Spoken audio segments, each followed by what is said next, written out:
Hello, welcome back to my channel. എല്ലാവരും സുഖമായിട്ടിരിക്കണമെന്ന് വിശ്വസിക്കുന്നു. കുറേ നാളായിട്ട് നമ്മളിങ്ങനെ ഒരു വീഡിയോ ചെയ്തിട്ട് എനിക്ക് ഒത്തിരി കാര്യങ്ങൾ നിങ്ങളോട് ഷെയർ ചെയ്യാനുണ്ട്. അതിന് ഫസ്റ്റ് വേണമെന്ന് പറയുമ്പോൾ ഇപ്പോൾ ഓൾമോസ്റ്റ് എല്ലാവരും അറിഞ്ഞു കാണും ഞാൻ സ്റ്റിച്ചിങ് സ്റ്റാർട്ട് ചെയ്തത്. And thank you so much നിങ്ങളുടെ ഇത്രയും വലിയ സപ്പോർട്ട്. അത് സത്യം പറഞ്ഞാൽ ഈ സപ്പോർട്ടിനൊക്കെ ഞാൻ അർഹതയാണോ എന്ന് ചോദിച്ചാൽ എനിക്കറിയത്തില്ല. കുറേ പേരല്ലെങ്കിലും കുറച്ച് പേര് ഇൻസ്റ്റാഗ്രാമിൽ എനിക്ക് ഓർഡർ എടുക്കുന്നുണ്ടോ, തയ്ച്ച് കൊടുക്കുന്നുണ്ടോ എന്നൊക്കെ ചോദിക്കുന്നുണ്ട്. ആക്ച്വലി എനിക്ക് പോലും അത്ഭുതമായിരുന്നു ഞാൻ എത്രയും പെട്ടെന്ന് സ്റ്റിച്ചിങ് പഠിക്കും എന്നുള്ള കാര്യത്തിൽ. പെട്ടെന്ന്, കാരണം എനിക്കൊരു ആഗ്രഹം ഉണ്ടായിരുന്നു. അത് ഇന്നും ഇന്നലെയും തുടങ്ങിയ ആഗ്രഹമൊന്നുമല്ല, പണ്ടേ മുതലൊരു ആഗ്രഹം ഉണ്ടായിരുന്നു സ്റ്റിച്ചിങ് പഠിക്കാൻ അല്ലെങ്കിൽ സ്റ്റിച്ചിങ് സ്റ്റാർട്ട് ചെയ്യണം എന്നൊക്കെ പറഞ്ഞിട്ട്. പക്ഷെ എനിക്ക് അറിയില്ലായിരുന്നു സ്റ്റിച്ചിങ് ചെയ്യാനായിട്ട്. പക്ഷെ ഇങ്ങനൊരു അവസരം വന്നപ്പോൾ ചെയ്തു. പെട്ടെന്ന് തന്നെ ഞാൻ പഠിക്കുകയും ചെയ്തു. അത് എനിക്ക് എൻ്റെ ഓർത്തിൻ്റെ അഭിമാനം തോന്നുന്നുണ്ട്, ഞാൻ പൊക്കി പറയുന്നൊന്നുമല്ല. പിന്നെ ഇങ്ങനെ ഇൻസ്റ്റാഗ്രാമിൽ ഓർഡർ എടുക്കുന്നുണ്ടോ എന്ന് ചോദിക്കുന്ന ഒത്തിരി അധികം ആൾക്കാരുണ്ട്. ഞാനത് തുടങ്ങുമോ അല്ലെങ്കിൽ ഭാവിയിൽ ഒരു ചെറിയ രീതിയിൽ തുടങ്ങണം എന്നൊരു കുഞ്ഞ് ആഗ്രഹമുണ്ട്. പക്ഷെ ചെയ്യുമോ എന്നൊന്നും എനിക്കറിയത്തില്ല. അങ്ങനെ ചെയ്യുകയാണെങ്കിൽ ഫസ്റ്റ് അറിയിക്കുന്നത് നിങ്ങൾ തന്നെ ആയിരിക്കും. നിങ്ങളുടെ സ്നേഹവും സപ്പോർട്ടും പ്രാർത്ഥനയും എൻ്റെ കൂടെ എനിക്ക് എപ്പോഴും വേണം. ഇനി കുറച്ച് പേഴ്സണൽ കാര്യങ്ങളെന്ന് പറയുമ്പോഴത്തേക്കും കുറച്ച് പേർക്ക് കുറച്ച് ക്വസ്റ്റ്യൻസൊക്കെ ഉണ്ടായിരുന്നു. ഇതൊരു Q&A ഒന്നുമല്ല, ഞാൻ ചില കമൻറ്റ്സ് കണ്ടതിൽ നിങ്ങളടുത്ത് കുറച്ച് കാര്യങ്ങൾ ഷെയർ ചെയ്യണമെന്ന് ചോദിച്ചിട്ട് കുറച്ച് പേരിങ്ങനെ ചോദിക്കുന്നുണ്ടായിരുന്നു, താലി എന്തിനാണ് ഇട്ടിരിക്കുന്നത്. താലി, സത്യം പറയട്ടെ, എൻ്റെ കല്യാണം കഴിഞ്ഞിട്ട് എനിക്ക് താലി എന്നുള്ള കോൺസെപ്റ്റിനോട് എതിരല്ല. എനിക്ക് ഇങ്ങനെ വെയിറ്റുള്ള ചെയിൻ ഇടുന്നത് പണ്ടേ ഇഷ്ടമല്ല. എനിക്ക് കുഞ്ഞെന്തെങ്കിലും ചെയിന് മിന്നു പുറത്തിടുന്നത് എന്ന് ആഗ്രഹിച്ച ഒരാളാണ് ഞാൻ.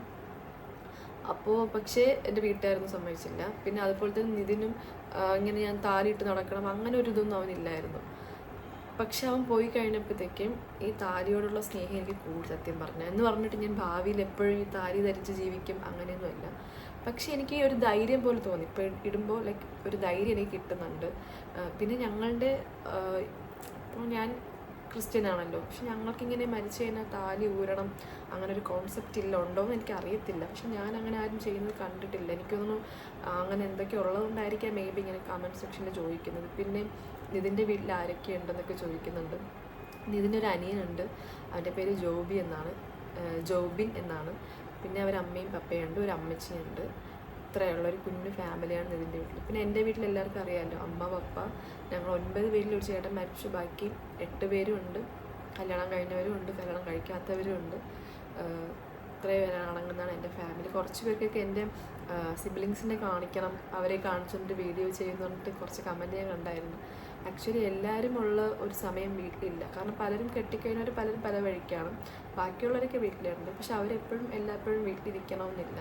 പിന്നെ ഞാൻ ഇങ്ങനെ ഭയങ്കര മോട്ടിവേഷനാണ്, അല്ലെങ്കിൽ എന്നെ കണ്ട് എല്ലാവരും മോട്ടിവേറ്റ് ആവണം, എന്നെപ്പോലുള്ള ആൾക്കാർക്ക് ഞാനൊരു അങ്ങനെയൊന്നുമില്ല കേട്ടോ. എന്നെക്കാളും സ്ട്രോങ് ആയിട്ട് അല്ലെങ്കിൽ എന്നെക്കാളും ബ്യൂട്ടിഫുള്ളായിട്ട് ജീവിക്കുന്ന ഒത്തിരി അധികം ആൾക്കാർ ഈ സമൂഹത്തിൽ ഇപ്പോഴും ജീവിക്കുന്നുണ്ട്. ഞാനിങ്ങനെ ഒരു യൂട്യൂബർ ആയതുകൊണ്ട് എൻ്റെ കാര്യങ്ങൾ നിങ്ങൾ അറിയുന്നു എന്നതാണ്.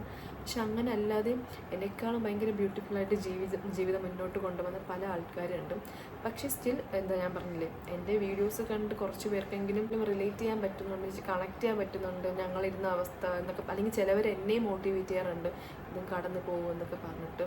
അപ്പോൾ കുറച്ച് പേർക്ക് ഇതൊരു യൂസ്ഫുൾ ആവുന്നു എന്നുള്ള ഒരു കോൺസെപ്റ്റ് മാത്രമേ ഉള്ളൂ. പിന്നെ ഞാൻ എൻ്റെ യൂട്യൂബിൽ വീഡിയോസ് അപ്ലോഡ് ചെയ്യുന്നത് ആരെയും മോട്ടിവേറ്റ് ചെയ്യാനും അല്ല, അല്ലെങ്കിൽ ആരും എന്നെ കണ്ട് മോട്ടിവേറ്റ് ആകണം എന്നുള്ളൊരു ഉദ്ദേശമേ അല്ല.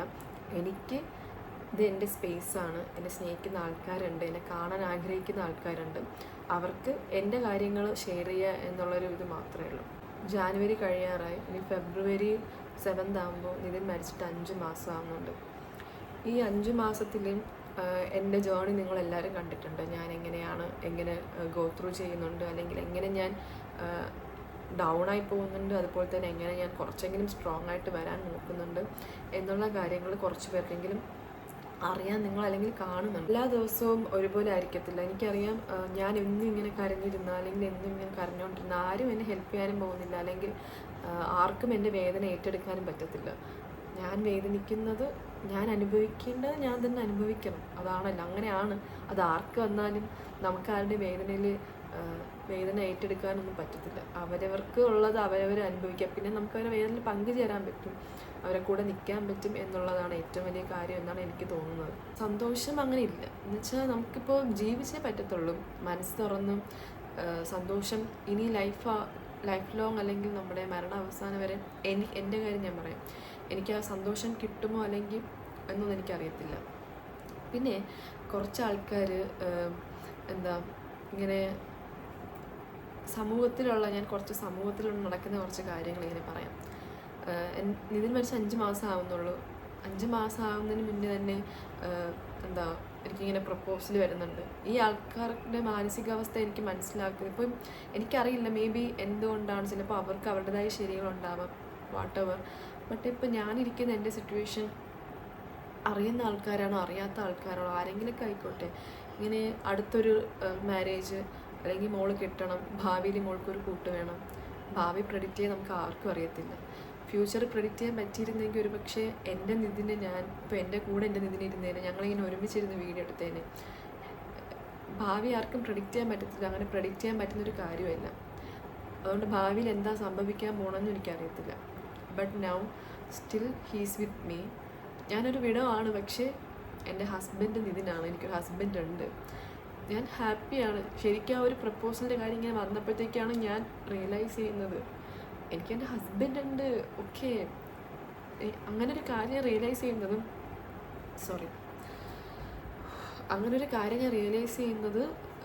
ഇങ്ങനെ ഒരു പ്രപ്പോസൽ വന്നപ്പോഴാണ്. പക്ഷെ ഞാൻ പറയട്ടെ, അപ്പോൾ അവരുടെ ഭാഗത്ത് അവരുടേതായ ശരികളുണ്ടാകും. ഞാൻ ആരെയും ജഡ്ജ് ചെയ്യാനോ ഒന്നുമല്ല, ആരെയും കുറ്റപ്പെടുത്താനുമല്ല. പക്ഷെ ഞാൻ പറയുന്നൊരു കാര്യം, ഞാനും അവനുമായിട്ട് റിലേഷൻഷിപ്പിലായ അന്ന് മുതലേ സ്വപ്നം കണ്ട് ആഗ്രഹിച്ച് ഞങ്ങൾ സ്വപ്നം കണ്ട് ജീവിതം മെനഞ്ഞെടുത്ത് കല്യാണം കഴിഞ്ഞപ്പോഴത്തേക്ക് അതിനേക്കാൾ സന്തോഷം ഉണ്ടായിരുന്നു. അങ്ങനെ ഒരു ലൈഫ് കിട്ടി, ആഗ്രഹിച്ച് വന്ന ലൈഫാണ് എൻ്റെ കയ്യിൽ നിന്ന് പോയത്. ഞാൻ ഇപ്പോഴും അവനെ സ്നേഹിക്കുന്നുണ്ട്, എനിക്ക് അവനില്ലാതെ പറ്റുന്നില്ല. നിങ്ങൾ ഇങ്ങനെയുള്ള ആൾക്കാരോടൊന്ന് സംസാരിച്ച് നോക്കണം ഒരു വട്ടെങ്കിലും. അവരോട് ചോദിക്കണം, നമുക്ക് ഒരു സിംഗിൾ ടൈം പോലും നമുക്ക് അവരെ മിസ് ചെയ്യാതിരിക്കാൻ പറ്റത്തില്ല. I am still miss him. പക്ഷെ എനിക്ക് അവനില്ലാതെ പറ്റുന്നില്ല. പക്ഷെ ഞാനിതിങ്ങനെ പറഞ്ഞ് തന്നെ ആൾക്കാരെ ബോധിപ്പിക്കേണ്ട കാര്യം എനിക്കില്ലെന്ന് എനിക്കറിയാം. ഞാനൊന്ന് ചിരിച്ച് ഞാനൊന്ന് ഓക്കെ ആയെന്ന് പറഞ്ഞാൽ അതിനർത്ഥം I am ready to marry another person എന്നല്ല. ഇതെങ്ങനെ ആൾക്കാരോട് പറഞ്ഞിതാക്കണം. പിന്നെ കുറച്ച് കാര്യങ്ങളുണ്ട്. ഞാൻ പറഞ്ഞില്ല, ഞാൻ ഒരു സിനിമാ ഭ്രാന്തിയാണ്. എന്നുവെച്ചാൽ നിതിനെ സ്നേഹിക്കുന്ന സമയം മുതൽ ഇറങ്ങുന്ന എല്ലാ സിനിമയ്ക്കും അവരെന്നെ കൊണ്ടുപോകാറുണ്ട്. കല്യാണം കഴിഞ്ഞതിന് ശേഷം തൊട്ടടുത്തിന് തിയേറ്ററുണ്ട് നിതിൻ്റെ വീടിൻ്റെ അടുത്ത്. മിക്ക ദിവസങ്ങളിൽ ഞങ്ങൾ സിനിമയ്ക്ക് പോകാറുണ്ട്. അങ്ങനെ ഇരുന്നൊരു ആളാണ് ഞാൻ. അപ്പോൾ നിതിൻ മരിച്ചതിന് ശേഷം എനിക്ക് സമയത്തൊക്കെ തോന്നിയിട്ടുണ്ട്. ഞാൻ നിതിൻ്റെ അനിയനോട് പറയാറുണ്ട് നമുക്ക് സിനിമയ്ക്ക് പോയാലും, അവനിങ്ങോട്ട് പറയാറുണ്ട്. പിന്നെ നിതിൻ്റെ ഫ്രണ്ട്സിനോട് ഞാൻ പറയാറുണ്ട് നിങ്ങൾ പോവുകയാണെങ്കിൽ എന്നെയും കൂടെ വിളിക്കണം. പക്ഷേ ഇടയ്ക്ക് ആൾക്കാരിങ്ങനെ പറയുന്നത് കേട്ടിട്ടുണ്ട്, മരിച്ച 5 മാസം ആയല്ലോ, അതിന് മുമ്പ് സിനിമയ്ക്ക് പോകണം. മരിച്ച 5 മാസം ആയല്ലോ, അതിന് മുമ്പ് സ്ലീവ്ലെസ് ഇടുന്നു. മരിച്ച 5 മാസം ആയല്ലോ, ലിപ്സ്റ്റിക്ക് ഇടുകയാണ്. അപ്പോൾ 1 വർഷം കഴിഞ്ഞ് ഇതൊക്കെ ചെയ്യാമെന്നാണോ? അപ്പോൾ 1 വർഷം കഴിഞ്ഞ് ചെയ്ത് കഴിഞ്ഞാൽ വിഷമമില്ലെന്നാണോ? മരണ അവസാനം വരെ മനസ്സുകൊണ്ട് സന്തോഷിക്കാൻ പറ്റാത്ത രീതിയിലുള്ള വിഷമമായത്. അങ്ങനൊരു ഞാനിപ്പോൾ തെക്കുന്ന സമയത്ത് പോലും ഞാൻ അവനോട് സംസാരിക്കാറുണ്ട്. അവൻ്റെ പ്ലേലിസ്റ്റ് സോങ്സ് കേട്ട് അത് മടുക്കുമ്പോൾ ഞാൻ അവനോട് സംസാരിക്കാറുണ്ട്. സംസാരിച്ച് ഓരോ കാര്യങ്ങൾ ചെയ്യുന്നത്. ഇപ്പോൾ ഞാൻ വീഡിയോ എടുക്കുന്നതിന് മുന്നേ വരെ തന്നെ ഇതിന് ഇന്ന കാര്യങ്ങളൊക്കെ പറയണം, വീഡിയോയിൽ സംസാരിക്കണം എന്നൊക്കെ പറഞ്ഞിട്ട് തന്നെയാണ് വീഡിയോ എടുക്കാതിരിക്കുന്നത്. അത്രയ്ക്ക് കണക്റ്റാണ് ഞാൻ അവൻ തമ്മിൽ.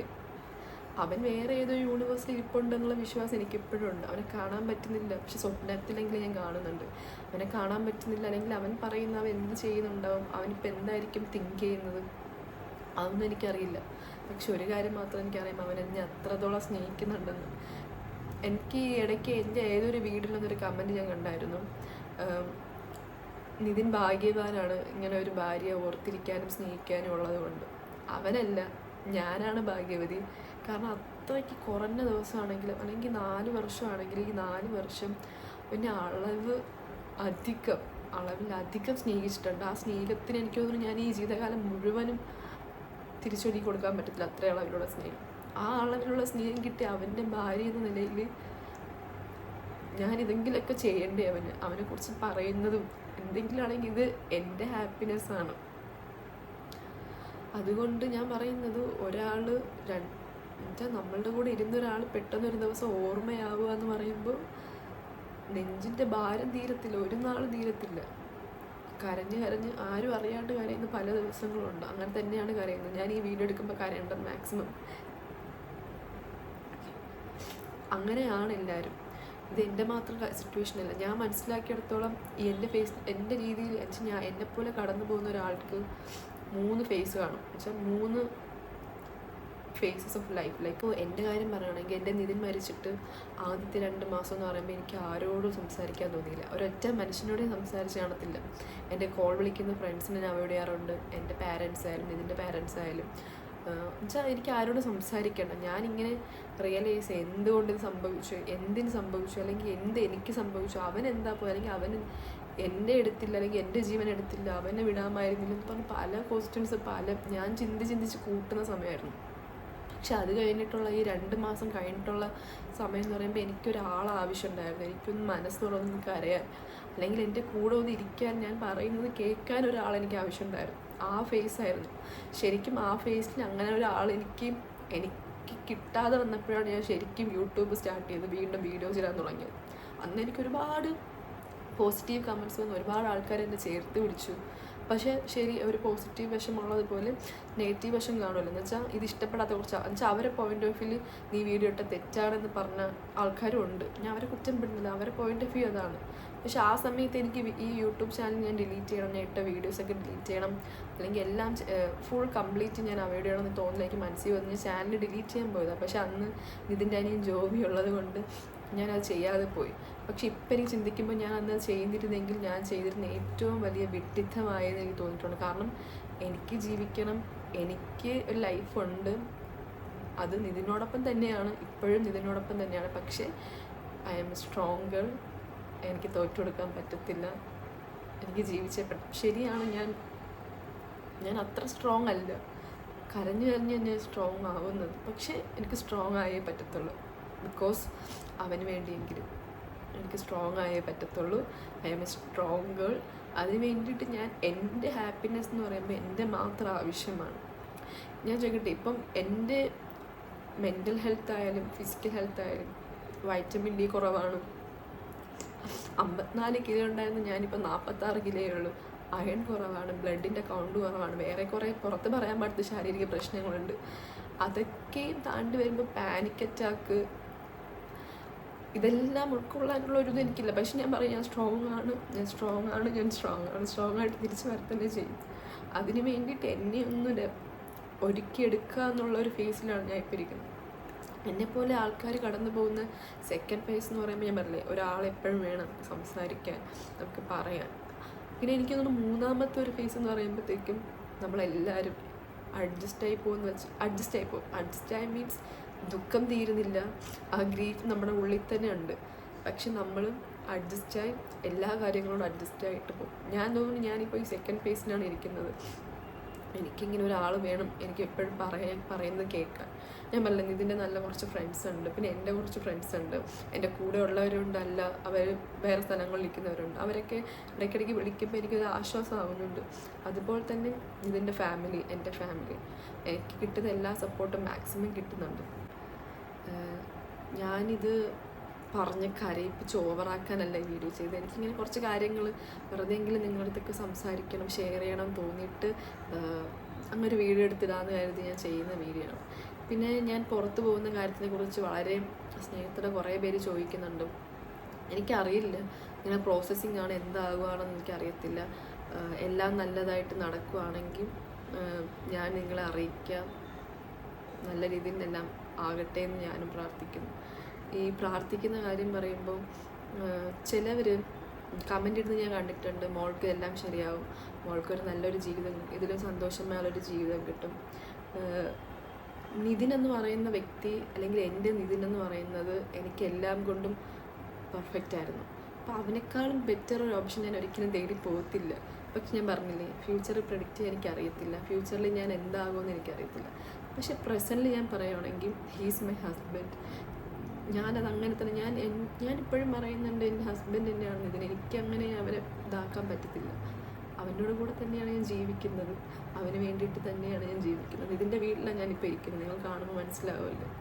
എൻ്റെ ഉള്ളിൻ്റെ ഉള്ളിൽ ഞാൻ ഇതിനു വേണ്ടി പ്രാർത്ഥിക്കുമ്പോൾ ചേർത്ത് വയ്ക്കുന്ന വേറൊരു കാര്യം എന്ന് പറയുന്നത്, എനിക്ക് ഇതിനോട് തോന്നിയ സ്നേഹം, ലവ്, കെയർ, അറ്റൻഷൻ എന്ന് പറയുന്നത്, ഈ കാര്യങ്ങളൊക്കെ എൻ്റെ മരണ അവസാനം വരെ വേറൊരാളോടും എനിക്ക് തോന്നാൻ പാടില്ല. ഞാൻ ഇന്ന് മനസ്സുകൊണ്ട് ഞാൻ എൻ്റെ അനിയത്തിനടുത്തൊക്കെ ഷെയർ ചെയ്യാറുണ്ട്. അപ്പോൾ അവൾ പറയും നിനക്കങ്ങനെ നീ അങ്ങനെയൊന്നും പറയരുത്, ഫ്യൂച്ചർ നമുക്കറിയത്തില്ല. അപ്പോഴും ഞാൻ പറയാം ഫ്യൂച്ചർ എനിക്കറിയത്തില്ല. പക്ഷെ ഞാനിപ്പോൾ പറയുന്നത് എനിക്കങ്ങനെ ആരോടും തോന്നാൻ പാടില്ല. കാരണം അവൻ്റെ സ്നേഹത്തിൽ ഞാൻ പറഞ്ഞില്ലേ എനിക്കവനെ ഭയങ്കര ഇഷ്ടമാണ്. ചിലപ്പോൾ എനിക്ക് ഇപ്പോഴായിരിക്കും അവൻ പോലും റിയലൈസ് ചെയ്യുന്നത് എനിക്ക് ഇത്രയ്ക്ക് എന്നെ ഇഷ്ടമായിരുന്നു എന്ന് പറഞ്ഞിട്ട്. എനിക്കവനെ ഭയങ്കര ഇഷ്ടമാണ്. അവനുണ്ടായിരുന്ന സമയത്ത് എന്നെ എപ്പോഴും ഇങ്ങനെ ഇറിറ്റേറ്റ് ചെയ്യും കേട്ടോ.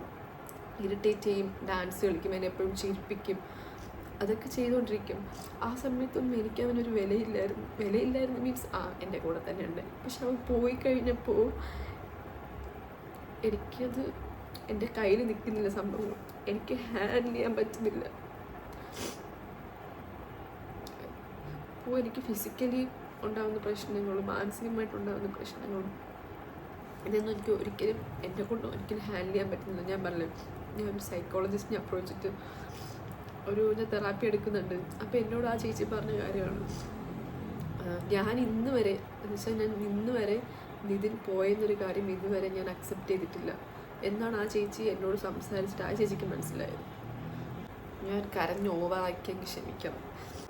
അപ്പോൾ എൻ്റെ കുറച്ച് കാര്യങ്ങൾ നിങ്ങൾക്ക് ഷെയർ ചെയ്യണമെന്ന് തോന്നി. കുറച്ചൊന്ന് മനസ്സൊന്ന് ഹെവി ആയിട്ട് എനിക്ക് തോന്നി. അതുകൊണ്ടാണ് ഞാൻ ശരിക്കും ഈ വീഡിയോ ചെയ്തത്.